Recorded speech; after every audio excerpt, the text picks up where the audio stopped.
Learning to swim, it's one of those, you know, truly priceless life-saving skills. Absolutely. And it's often the first big physical thing we try to master.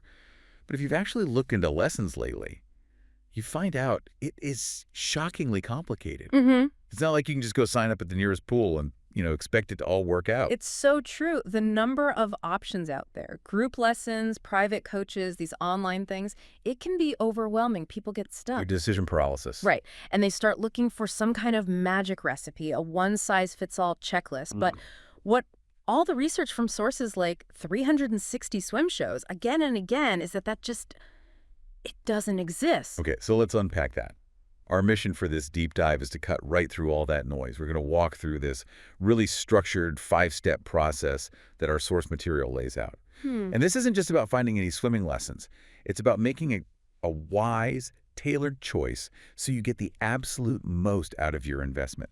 And I mean your time, your money, and your emotional energy. That last one is huge.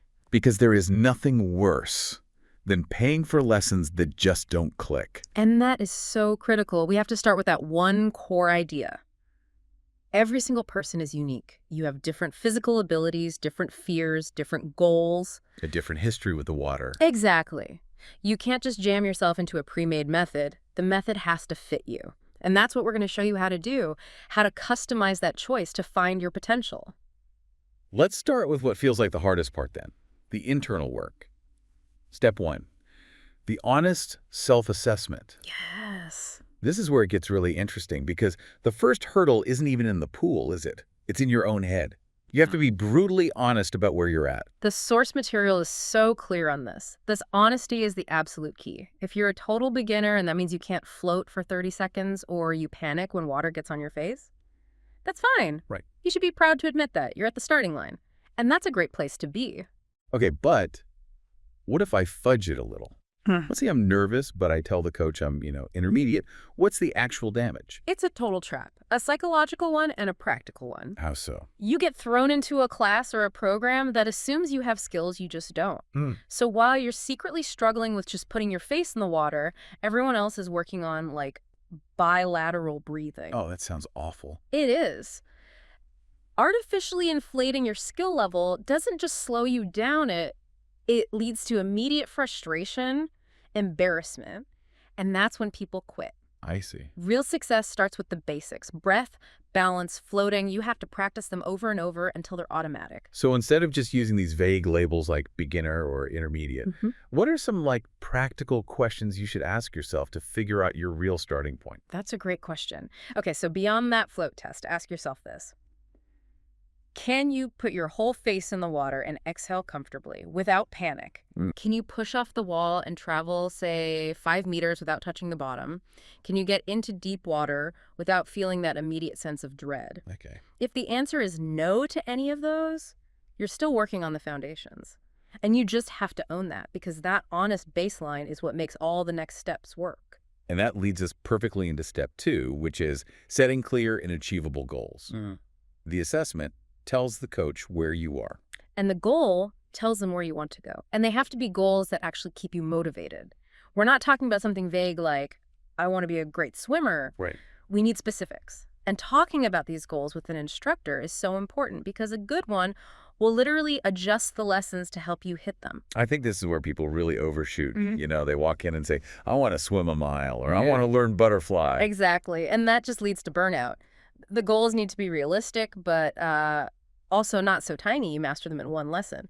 The key is in those intermediary goals. Breaking it down. Breaking it down completely. Let's go back to the fear example. If you're terrified of the water, your first goal is not swimming a full lap. No. Your first goal is simply to learn to relax and float in the shallow end without feeling that panic, that sinking sensation. That's it. That's the win.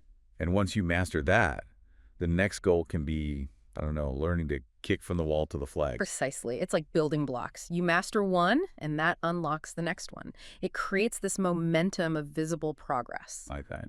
If your big goal is fitness swimming, maybe your first small goal is just mastering efficient breathing so you can swim one length without feeling totally winded.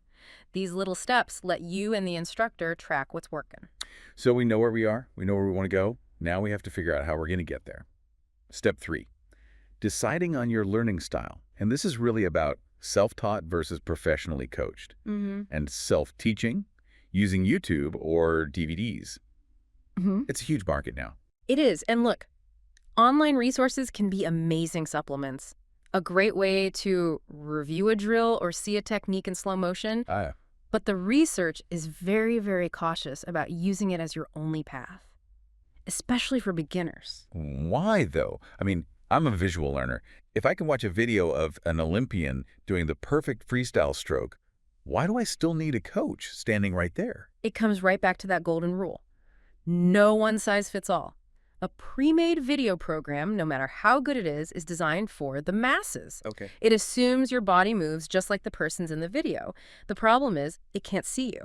So you might be trying a drill, but your hips are sinking because your core isn't engaged, and the whole drill is pointless. And you have no idea why it's not working. You have no idea. You've hit a wall. Psychologists call it unconscious incompetence. You're making mistakes you don't even know you're making. Ah, I see. And that's the magic of a good coach. An experienced instructor sees your whole body in the water.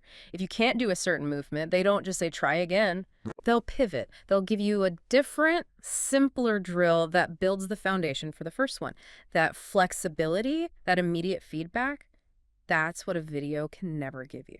Okay, so that brings us to step 4, which is the choice most of us face once we decide, yes, I need a coach. Private versus group lessons. Mm-hmm.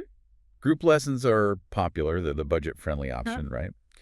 But you're in a class with anywhere from 5 to 20 other people, which has to limit the personal attention. This is where we have to look past the hourly rate and really analyze the return on investment, the ROI. In terms of? In terms of time and frustration saved. Yes, private lessons are more expensive per hour, no question. But the rate you learn at it's exponentially faster. So you're saying even if the group lesson is, say, $20, yeah, and the private is $60, if it takes me 20 group lessons to learn what I could in 5 private ones, you're actually better off going private. Your total time commitment is lower, your frustration is way lower, and the skill sticks better because you learn it right the first time. wow, that really reframes it. It's not cost per hour, it's cost per skill mastered. Exactly. And for something as critical as swimming, paying for effectiveness over just cheapness is almost always the smarter long-term move. You're buying speed and personalized attention. And imagine if you have a real fear of the water, hydrophobia, this becomes even more important. It becomes non-negotiable. If you're starting from a place of real anxiety, our sources strongly recommend private lessons. Why? Because the coach can focus 100% on building trust and helping you overcome that fear at your pace. There's no pressure, no anxiety of watching other people in the group get it faster than you. It's taking away that self-consciousness. Yes. So you can just focus on relaxing. And one other piece of advice from the material that I loved, no matter which you choose, group or private. Yeah. Keep exploring those online resources at the same time. Because sometimes the way one random coach on YouTube explains how to angle your hand is the one explanation that finally makes it click for you. That's a great tip. Okay, so we've assessed our skills, we've set our goals, we know we need a coach, we've picked a format. Now for maybe the most critical part, step 5, vetting your instructor.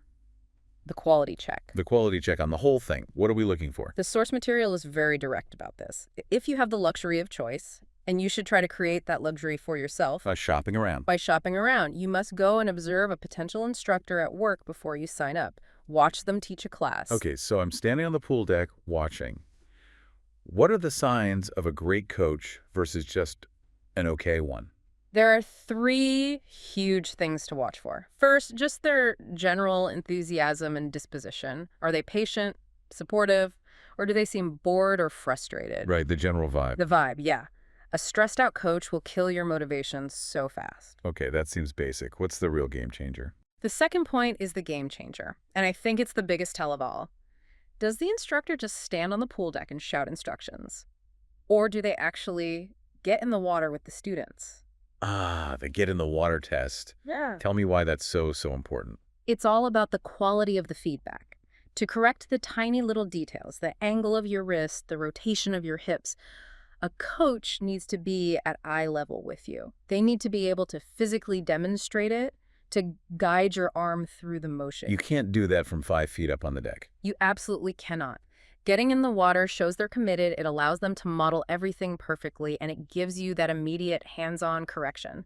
That is the sign of a truly great coach. That makes perfect sense. They have to feel what you're feeling. Precisely. And the third thing to look for is the class structure. How many people are in the class? The fewer, the better, obviously. But also, does the instructor get the students to help each other? What do you mean? Do they pair people up and say, okay, watch your partner's kick and tell them if their knees are bending too much? That kind of peer correction makes everyone a smarter swimmer. So if I see a coach standing on the deck, arms crossed, barking orders at 10 people for an hour. You should probably keep looking, no matter how cheap the lessons are. Got it. And one final thing. If you do start, and after a couple lessons it just isn't clipping, the chemistry is off, you should look for another program. Don't feel like you have to stick it out. That's so freeing to hear. Okay, so to wrap it all up, we've distilled this into a 5-step guide. Assess your skills honestly, set specific goals, decide that you need coaching, select the right lesson type for you, and then vet your instructor with that get in the water test. Mm-hmm. The bottom line seems to be that no matter where you're starting from, you can learn to swim if that initial choice is a wise one. It all comes down to that. The entire process rests on one idea. Because we're all individuals, we need an individual approach. It's about fitting the method to the person, not forcing the person into a method. That personalized focus really is the biggest takeaway from this deep dive. And it leaves us with an important question for you to think about. We've seen that private, high-quality lessons, while they cost more upfront, can save you a huge amount of time and frustration in the long run. Right. So that raises a bigger principle. When you're trying to master any new critical life skill, whether it's swimming or a new language or a complex professional skill, should we always prioritize that faster, long-term return on investment over the immediate lower price tag? Think about where else in your life that idea might apply. Thanks for tuning in into the 360 Swim podcast. Whether you're listening on your commute or getting ready for your next swim, I hope this deep dive gave you a new perspective on how to move through the water safer and smarter. I have a question for you. What's the one thing from this discussion that you're going to try next time you're in the water? Let me know in the comments below. I read and reply to every single one. If you found this helpful, please hit that like button. It really helps other swimmers find us. And if you haven't yet, make sure to subscribe so you don't miss our next deep dive and other swim tip videos. Until then, happy swimming!